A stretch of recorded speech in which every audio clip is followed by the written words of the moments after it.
Hi everyone, Kevin here. Today we are going to compare Bing and Google to see who truly is the champion of search. Chances are you likely use Google as your main search engine. How do I know that? Well, Google has 92% worldwide market share.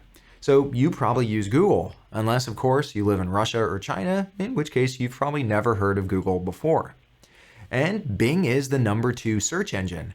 And when I say number 2, it's not like you're running a race and the number 2 competitor is a second or two behind you. It's more like Bing is maybe a lap or two behind you.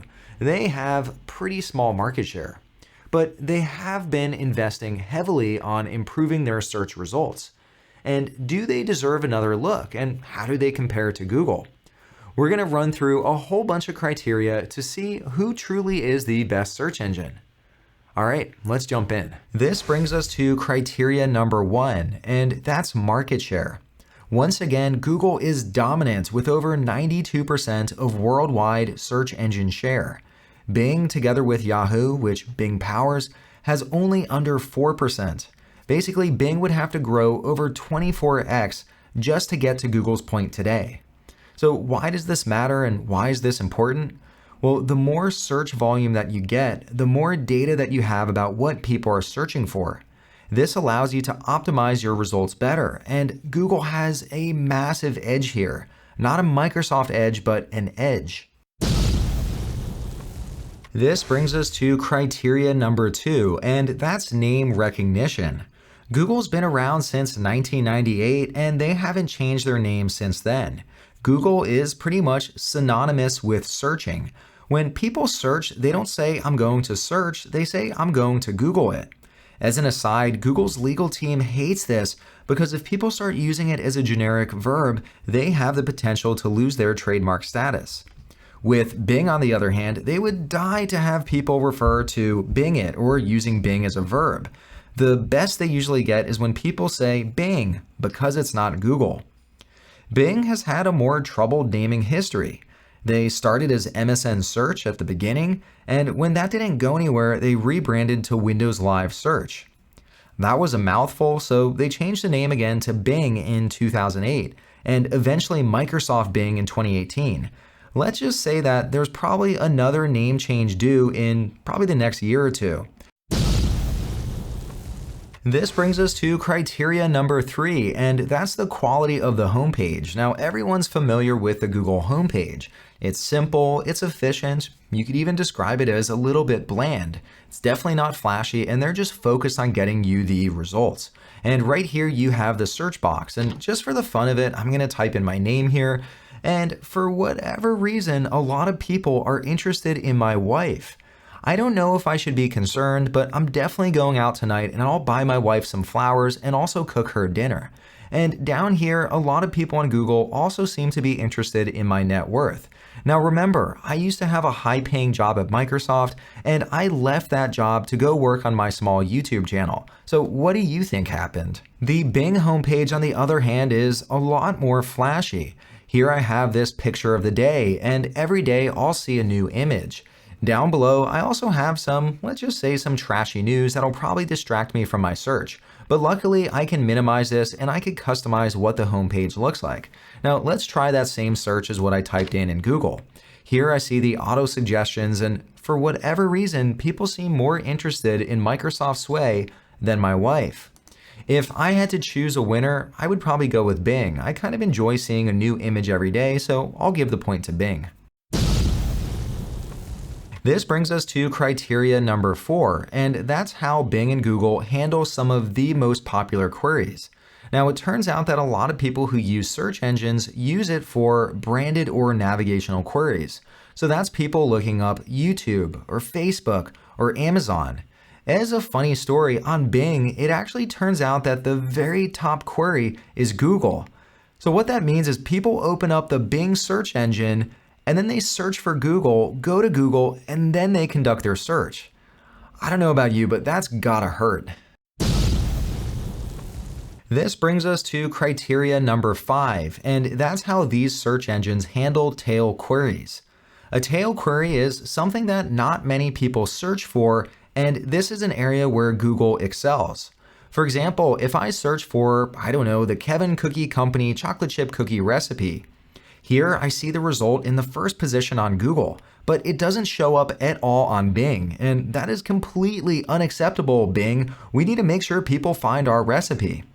Once again, Google has higher market share and it knows what people are searching for, and so as a result, it can handle the tail better. And unfortunately for Bing, it's a classic chicken and egg problem. To get better results, you need more traffic, but to get more traffic, you need better results. This brings us to criteria number 6, and that's video search. With Google, the video results look like standard search results. It's really not that visual. Also, when you play a video, it sends you off to another website. With Bing, on the other hand, the previews are more visual, it's easier to find the video content that you're looking for. When you hover over a video, it plays a preview, and the video also plays directly in Bing, so it's very easy to jump from video to video. Now, you would think Google would do a better job here since it owns YouTube, but I have to say that Bing is the clear winner here. This brings us to criteria number 7, and that's image search. For image search, both show pretty rich images, and they both offer additional tools or filters that allow you to filter down the size, the color, and even whether the image is copyrighted. When you click on an image preview, Google shows the preview in the top corner for some reason, and instead they continue to prioritize just the results view. Bing, on the other hand, when you click on an image, you get this very nice large preview. Here again, I have to say I prefer Bing for the large image preview. This brings us to criteria number 8, and this is something called search answers. So let's say you're looking for movie showtimes, the weather, maybe you're looking for a specific address. Both Google and Bing handle these pretty well. Here, for instance, when I search for the latest movies, I see all the movies that are currently playing. I could see showtimes for theaters near me, and they both do a fairly good job, so I'm gonna have to say they tie for this one. For criteria number 9, how do these search engines handle shopping queries? So I don't know, let's say I wanna get a video doorbell. I'll search for the Wise doorbell. Both Google and Bing provide shopping results. Here I could see different retailers, I could see the pricing, and I could click into the product. So here again, both Bing and Google, I would say, are tied. This brings us to criteria number 10, and this is which search engine likes to have more fun. And Google here is a clear winner. Here I could search for what did Google look like in 1998, and here I see Google in 1998. I could search for a DVD screensaver, and here I see the Google logo moving across my screen just like a screensaver. I could ask Google to do a barrel roll. I could ask what it looks like when it's askew. I could even ask the answer to life in the universe and everything, and Google will tell me the answer to that. Bing, on the other hand, is maybe a little bit more corporate or enterprise, and it doesn't have any Easter eggs integrated in the experience. And this brings us to the very last criteria. You can earn money searching with a search engine, and this is something that Bing is trying. And maybe it's a move of desperation since their market share is so low, but they have something called Microsoft Rewards, and it's kind of like a frequent flyer program. The more you search on Bing and the more you use the Edge browser, Microsoft will pay you money. You can make up to $10 per month.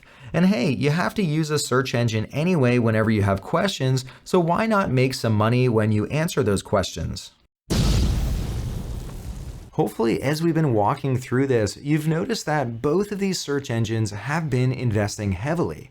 And I think what that goes to show is that competition is a very good and also healthy thing. Without Bing, well, Google undoubtedly wouldn't be nearly as good as they are today. And without Google, well, let's just say that we would all still be familiar with Alta Vista. So which search engine is better and who wins? Well, at least for me personally, I have Bing set as my default search engine, but you could also make the argument that I might be a little bit biased. I used to work at Microsoft, and for some time I worked on Bing. And also my wife continues to work at Microsoft. So actually you might be a better judge of who's better. Let me know down below in the comments, who do you think we should crown as the new search engine champion? To see more videos like this, please consider subscribing, and I'll see you next time.